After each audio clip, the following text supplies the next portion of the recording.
Hola, bienvenidos a Cazadores de la Historia.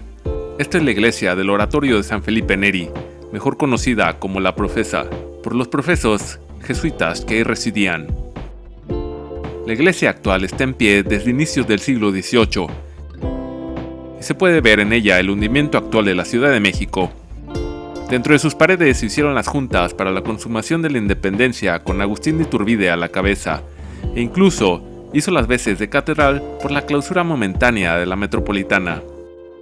En 1805 se inicia su cambio del estilo barroco al neoclásico por el famoso arquitecto español Manuel Tolsá. Es ahí donde él mismo realiza esta escultura de la Virgen María, llamada Nuestra Señora de los Dolores, que destaca por tener un rostro hermoso. Se dice que la mujer que sirvió de modelo para esta figura fue María Ignacia Rodríguez, mejor conocida como la Güera Rodríguez, una de las mujeres más importantes en la independencia de México, así como una de las más bellas de su época y de toda la Nueva España.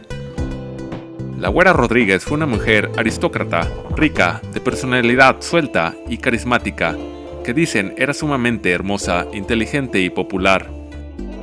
Fue la única mujer que estuvo envuelta en la independencia de México desde el inicio hasta el final, financiando a muchos de los insurgentes, desde la época de Miguel Hidalgo hasta la de Iturbide, convirtiéndose así en una heroína nacional que no ha tenido el reconocimiento que se merece. Estuvo acusada por la Inquisición y se enfrentó al Tribunal del Santo Oficio 2 veces. La primera, porque pesó sobre ella una acusación de herejía por defender la independencia y por mantener trato con el cura Miguel Hidalgo y Costilla, y una más por un supuesto adulterio, saliendo bien librada en ambas ocasiones, y conspiró para alcanzar el sueño libertario. Inclusive, algunos autores llegaron a escribir que sin ella no se hubiera consumado la independencia. Otros dicen que fue ella quien redactó o al menos que influyó en la formulación del Plan de Iguala, que declaraba a la Nueva España como territorio independiente. Durante el imperio de Iturbide, fue su consejera política.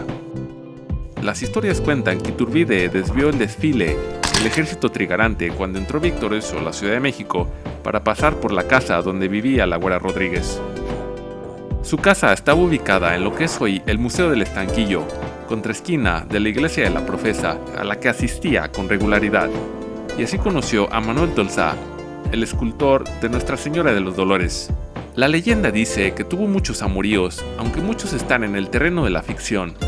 Entre los más famosos se encuentra que tuvo amoríos con el emperador Iturbide, con el insurgente Vicente Guerrero, así como con un joven Simón Bolívar, libertador de América, con el arquitecto Manuel Tolsá y a sus 16 años con el científico Alexander von Humboldt, entre otros más. Incluso, algunos sugieren que hasta con el virrey de la Nueva España. Durante la guerra con los Estados Unidos, María Ignacia, junto a su hija, participó con otras 13 mujeres en los hospitales de sangre para los heridos por la guerra y llevaron a cabo un concierto para recaudar fondos en 1846. Se casó 3 veces. Nació un 20 de noviembre de 1778 y murió el 1 de noviembre de 1850 a los 71 años de edad. Los restos de María Ignacia Rodríguez reposan en el Templo de San Francisco, en la misma calle de Madero, donde estaba su casa y la iglesia de la Profesa, en el centro histórico de la Ciudad de México.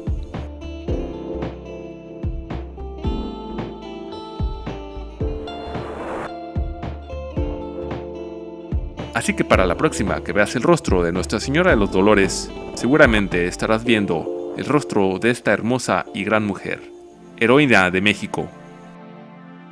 Gracias por tu atención. Esto fue Cazadores de la Historia.